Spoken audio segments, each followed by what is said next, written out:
BMW redesigned the X3, Mercedes sharpened the GLC. For 15 years, the Audi Q5 was the rational answer in this segment because the alternatives were fractionally behind it. The new generation has to defend that position rather than inherit it. This walkaround is the evidence. The third-generation Q5 doesn't seek attention from the outside. That's a position, not a failure of nerve. The single-frame grille is wider and lower than the previous car, the headlights slimmer, the roofline cleaner from the C-pillar back. In S-line specification, the chrome disappears.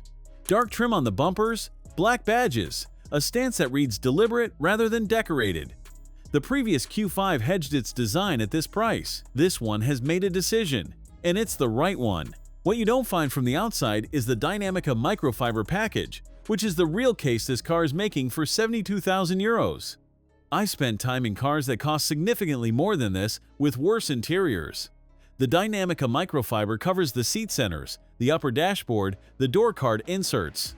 In combination with the S-Sport seats, it shifts the interior register from midsize SUV to something closer to an Audi A6, which at this price I wasn't expecting to think. The virtual cockpit display is fast and completely logical. The MMI interface reveals its structure within the first 10 minutes of use. That benchmark matters more when you've spent an afternoon managing BMW's iDrive instead. Adaptive air suspension comes standard on this build. You feel it the first time you cross a speed bump at pace and the cabin doesn't respond. Wireless phone charging sits in a dedicated cooled tray. Memory function for the driver's seat and mirrors comes standard. Ambient lighting adjusts with the drive mode. The honest negative is the rear headroom. It tightens under the roofline for taller adults. I found it immediately, and it doesn't stop being there. At this price, it belongs on the table before the compliments do. The boot specification tells the rest of the practicality story, and one number in it is worth paying attention to before you configure. 520 liters with the seats up, 30 fewer liters than the previous Q5, and less than both the BMW X3 and the GLC in comparable trim.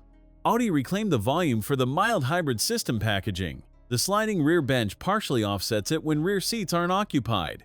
For a family's weekly routine, it's sufficient. On a trip with 4 people's luggage, you'll feel what the previous generation had.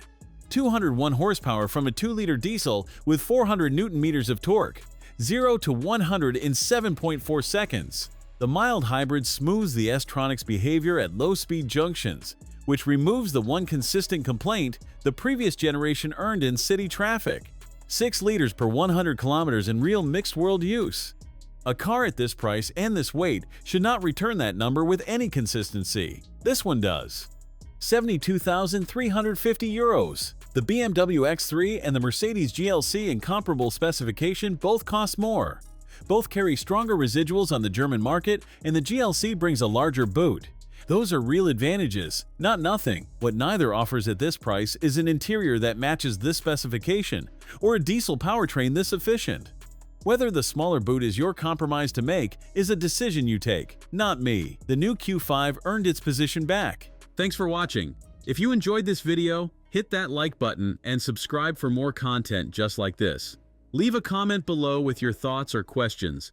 I read every single one. And don't forget to click the bell icon to get notified about my next upload. See you in the next video.